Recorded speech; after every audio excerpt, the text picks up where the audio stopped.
It's 6:15 in the morning. I'm in a public area. You'll probably hear dogs and cars and people going by and people stopping at a distance because there's old Jim doing a video, so we're going to have to stand around and watch that. Fortunately, I have the Tracks to Survival cup full of coffee and I'm ready to go. Anyway, the reason why I'm here is because I got a comment from somebody that asked a very good question. I wrote it down in my all-weather notepad. How would you rate an experienced backpacker in a survival situation? And that's a great question. You know, originally, when I started going out to the wilderness, I was 13 years old, spending time out in the desert, and we'd go off-roading, and we'd go into the deepest parts of the desert, just nobody around. And when you're young and dumb, and me and my friends, we didn't really think a whole lot about mechanical failures, flat tires, and what have you. And fortunately, those never came up into an issue. But then I started going into the mountains, and that's when I really got into backpacking.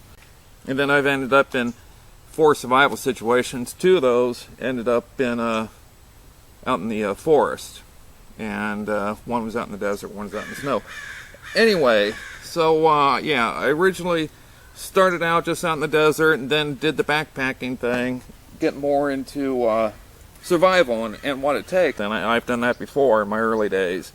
A backpacker is going to carry a full-on sleeping bag, a mat to put the sleeping bag, a tent, probably a radio, a stove, pots, pans, dishes, a large amount of food.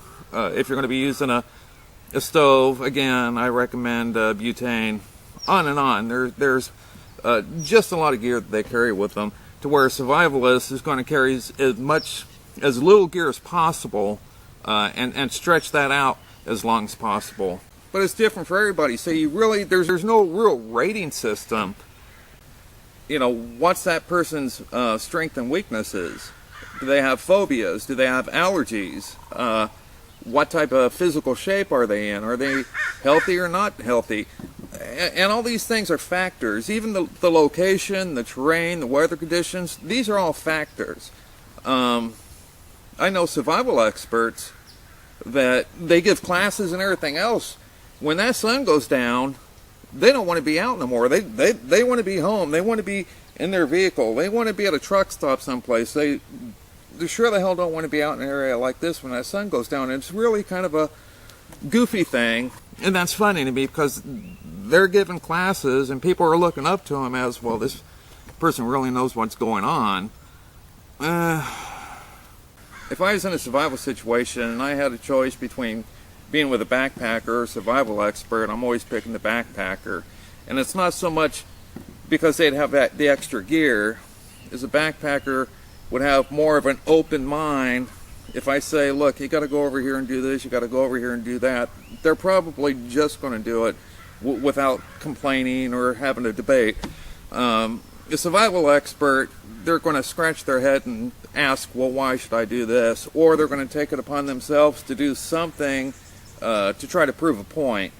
And that makes that person a liability. And what generally happens is that survival expert wakes up the next morning by themselves because I'm gone. I don't need no liabilities. So I'm always going to be picking the backpacker over the survival expert. My late teens, early 20s, when I started going backpacking, and man, just carrying all kinds of gear. And the farther I went, the more I would lighten my gear and carry a smaller backpack. But I didn't want to give up on the equipment I was taking with me, so I started buying this little pouch here and this little pouch there, and it just kind of blossomed into the way I wear my gear now. I have nothing against backpacks. I use them when necessary. In fact, for you that see me on the History Channel, Season 1 of Invention USA, it's the backpack that I was wearing.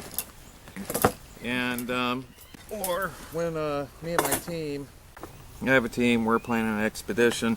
Part of my job is, if one of us gets lost, I'm the one that has to go out there and find that person. And very, very good at doing that. And when I go out and I do those things, this is the pack that I carry with me. I've designed this myself. This is my Bag O Survival, and in here it's just got tons and tons of survival gear, a lot of gear that I've developed myself, and I can go out, find somebody, 2-3 days.